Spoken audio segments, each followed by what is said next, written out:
हाय सांग माने आज पाग बढ़िया देइछि काली तो वर्षा प्रबल होइछि आज आमर पकुड़ी करछि पाग को आज पकुड़ी भल होइछि खाइबा पाइका बेसन गोला गोली करके रखी देइछि अब पकुड़ी करी तेल भी मोर ताती गलाणी तेल भी मोर ताती गलाणी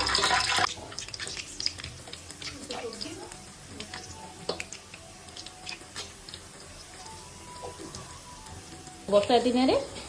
पकुड़ीटा भल लगे खाइया वर्षा हो पकुड़ी खाइया ता मजा अलग प्रकार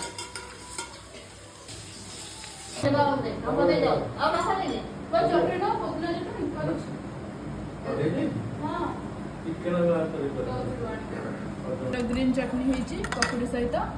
पियाज आ टमाटो सॉस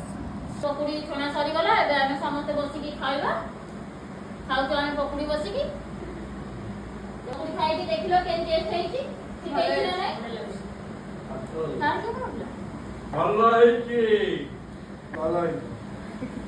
वीडियो भल लगे लाइक शेयर कमेंट करिवे।